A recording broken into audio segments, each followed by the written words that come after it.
With Jesus, it's an everyday process. And everyday sanctification takes place. And for those of you that just got out of heaven, let me explain to you that you have not arrived yet. That God is still working in your life. That God from when you wake up in the morning is working on setting you apart, working on cleaning you up, working on fixing you up, working on lifting you up. Talk with me, somebody. It's a daily process, so you do not arrive overnight. Not only is sanctification a process to which one is daily worked on, but ordination means that God has ordained you. Means that God has anointed you. Means that there's something inside of you, Greek term, hagios pneumos, that's inside of you that works on the outside of you. It means, brothers and sisters, clearly that God says to you today that there's more to you than what meets people's eyes. I'm going on in my seat, y'all. A man came into a museum, Washington, D.C. Wow. The man said, as he looked at the porter at the desk, he said to the desk, to those that were around him, get ready, and let's go home. What a beautiful desk this is. Wow. It is properly formed and shaped. It is molded with the finest marble on its top. Its legs are carved beautifully out of a piece of oak wood. The writing on it has been implanted properly with the router saw. Each corner fits into its proper places. Reverend, this ain't making no sense to us.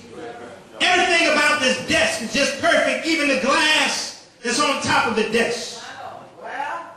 It's molded and shaped in the right form and right direction. Even the buckles on this desk are beautiful. And the desk said, if I could just talk back to this man, I would tell this man that there's more to me than meet his eye.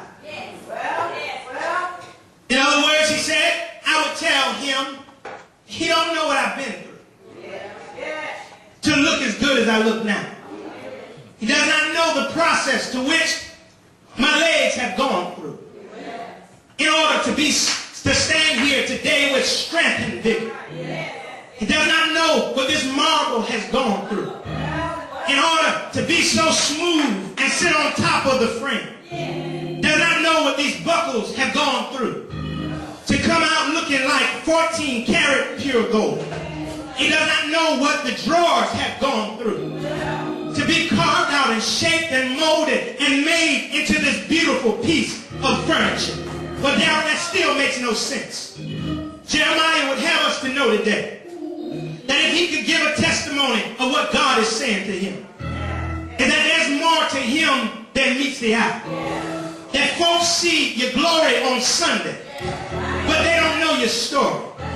Folks see you shouting and happy on Sunday, but they don't know the havoc and the hell you've been through all week long. Folks see you after you've been delivered, but they don't know what God had to take you through to get where you are now.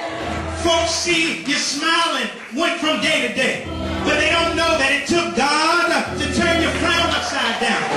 They see you walking, Sister Ira, being healed from what you were going through, but they don't know the hurt that you had to go through to get to your healing.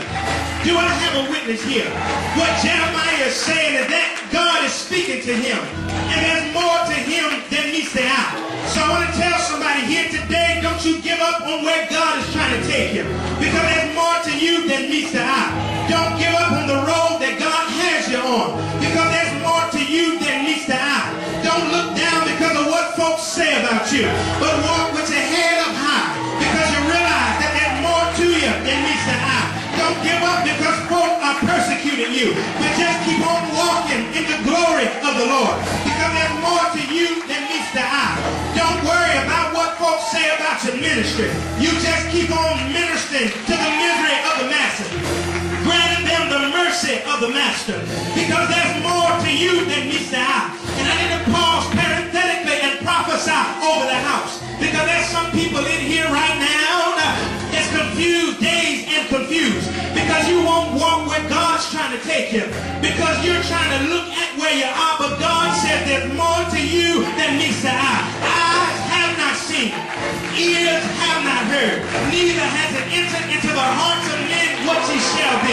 For you shall be changed. I gotta call one more witness real quick, lest I leave you hanging in the balance. There was a man that got up from the right hand of God, walked down through 40 and 2 burning generations, healed the sick, and he raised the dead. They called him Jesus of Nazareth, but they did not realize that he was Jesus, our Messiah. They looked at him and said he's the son of a carpenter, because they were looking at where he was as opposed to realizing that there was more than meets the eye. Do I have a witness here? They, Lord have mercy, they called him everything but who he was as a child of God. They walked him down the strand of the Via Dolorosa. They hung him on an old rugged cross. They stretched him wide and he hung his head and died. But I'm glad that there's more to him than meets the eye. Do I have a witness here? They laid him in a borrowed tomb. They looked at him and thought he was dead.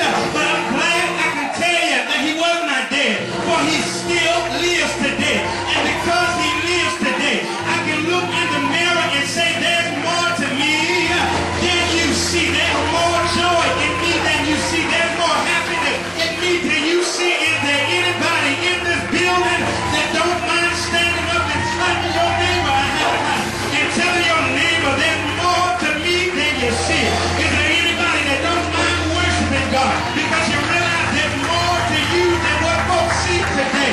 Do you realize that God is still working on you? Do you realize God is still molding you? Do you realize God is still shaping you? Do you realize God is still lifting you? Do you realize God is still holding you? Do you realize God is still washing you? Do you realize God is still purging you? And if you realize God is still working on you, you can say like the old church said, please be patient with me, because God is not through with me yet.